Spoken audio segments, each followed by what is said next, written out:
Right off the bat, the subject line of the email to teachers at Abramson Sci Academy is shocking. Fix your grade book, it says. It's a roadmap to grade fixing. That's exactly what it is.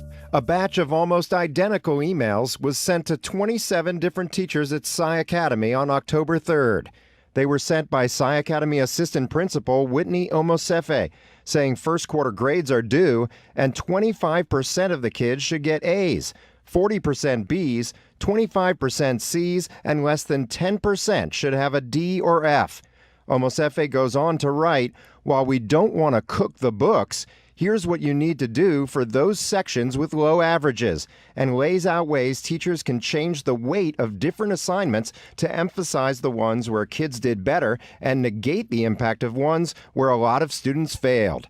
I mean, this is a roadmap to grade fixing, so I'm not certain why she would preference it with, I don't want you to cook the books, because this is exactly what's happening. Grades are being manufactured, i.e. cooking the books. Achanta Wyatt is an educator who lost her run for the state Bessie board this month. She thinks an all-charter system with independent private companies vying for more control has spawned recent grade and test fixing scandals at Kennedy High, Landry Walker High, and Mary D. Coghill Elementary. This is a perpetual issue. It's going on year in and year out, and until we take a collective look at what we're doing in these schools, we're going to continue to have instances where grades are being inflated. But New Orleans Public Schools Superintendent Henderson Lewis doesn't think grade fixing is widespread, not even at Sci Academy.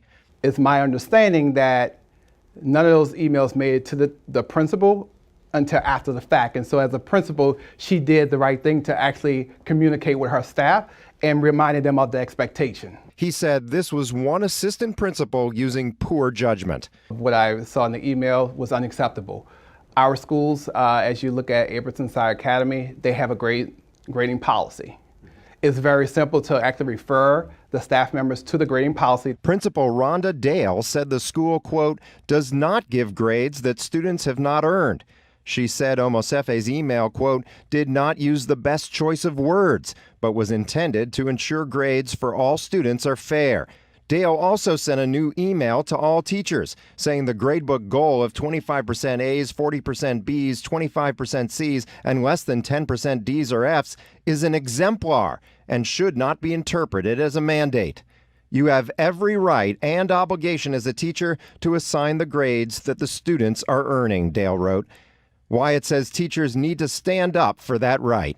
If she sent this email to me, my reply to her would be, I'm not giving anything other than what is earned. And a few of the 27 Sci Academy teachers did indeed push back. For example, this teacher responds, with all due respect, I'm not fixing grades to reflect effort that was not put forth. It is not ethical, and it enables a lack of responsibility. I agree with her, and I commend her, because not many teachers will take a stand in an at-will environment, because directly after this email, she could have been unemployed. That's because the all-charter school system also means no more teacher unions or civil service protections. Wyatt knows the risks firsthand. She was fired as principal at Edgar P. Harney School when she blew the whistle on financial improprieties. I would want more teachers to take a stand and push against this notion that in order for our kids to do well, we have to fabricate grades, we have to push them through a system, we have to send them out into the world unprepared. New Orleans Public Schools is the only all-charter public school district in the country. 42 charter organizations run 88 public schools in New Orleans. Public Schools Superintendent Henderson Lewis said teachers can report problems to a hotline at New Orleans Public Schools and remain anonymous. Abramson is run by a charter organization called Collegiate Academies. It declined to comment on whether the assistant principal, Whitney Omosefe, would face any discipline for sending the emails. She also declined to comment for this story.